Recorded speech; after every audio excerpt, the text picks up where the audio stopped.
হাশমানি মামলায় ট্রাম্প দোষী সাব্যস্ত হওয়ায় মিশ্র প্রতিক্রিয়া জানিয়েছেন নিউ ইয়র্ক সহ সারা দেশের মানুষ। রায়ে সন্তুষ্ট ট্রাম্প বিরোধীরা। তারা বলছেন এর মধ্য দিয়ে প্রমাণ হয়েছে দেশে বিচার ব্যবস্থা কাজ করছে, কেউ আইনের ঊর্ধ্বে নয়। তবে ট্রাম্পপন্থীরা বলছেন আমেরিকার ইতিহাসে এই দিনটি খুবই কষ্টের, কারণ ট্রাম্প এদেশের জন্য অনেক কিছু করেছেন। এই বিচারকে রাজনৈতিক উদ্দেশ্য প্রণোদিত বলেও দাবি করেন কেউ কেউ। এদিকে ম্যানহাটনের আদালতের বাইরে ট্রাম্পপন্থী ও বিরোধীরা সংঘর্ষে জড়িয়ে পড়েন। নিউ ইয়র্ক সিটিতে আদালত কক্ষের বাইরে ট্রাম্প বিরোধীদের উল্লাস। সেখানে জড়ো হন ট্রাম্প সমর্থকরাও। এক পর্যায়ে তাদের মধ্যে সংঘর্ষ বেঁধে যায়। পরে পুলিশ এসে দুপক্ষকে সরিয়ে দেয়। হাশমানি মামলায় ট্রাম্প দোষী সাব্যস্ত হওয়ায় মিশ্র প্রতিক্রিয়া জানিয়েছেন নিউ ইয়র্কের বাসিন্দারা। কেউ কেউ বলছেন ট্রাম্প অবশ্যই দোষী।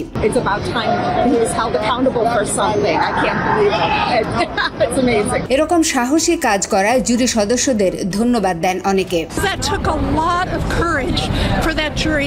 কেউ কেউ বলছেন এই রায়ের মধ্য দিয়ে প্রমাণ হয়েছে এই দেশে বিচার ব্যবস্থা কাজ করছে, কেউ আইনের ঊর্ধ্বে নয়। I think our justice system works in this country and it's a wonderful day for our justice system. তবে ট্রাম্পপন্থীরা বলছেন তার বিরুদ্ধে আনা সব অভিযোগ মিথ্যা। একে রাজনৈতিক বিচার হিসেবে বর্ণনা করে তারা বলছেন ট্রাম্পকে হোয়াইট হাউস থেকে দূরে রাখতেই এই প্রচেষ্টা। This is political prosecution and there's absolutely nothing behind this case. Trump সমর্থকরা অনেকে মনে করছেন এই রায় দুঃখজনক হলেও প্রকৃতপক্ষে তাকে সাহায্য করবে এবং তার প্রতি সমর্থন আরো বাড়বে। We're both in shock, but I think it's actually going to help him. ট্রাম্পের সমর্থকরা বলছেন এটা আমেরিকার ইতিহাসে খুবই কষ্টের দিন, কারণ তিনি দেশের জন্য অনেক কিছু করেছেন।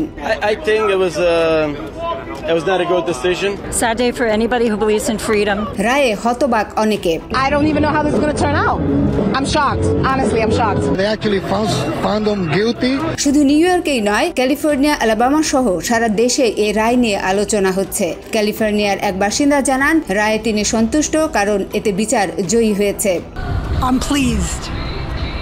Justice has prevailed. Quite happy that justice was served. তবে হতাশও কেউ কেউ। To me, it's disappointing, but it is what it is. I guess if it was a fair trial. Rubina Akter, TVN 24 news desk.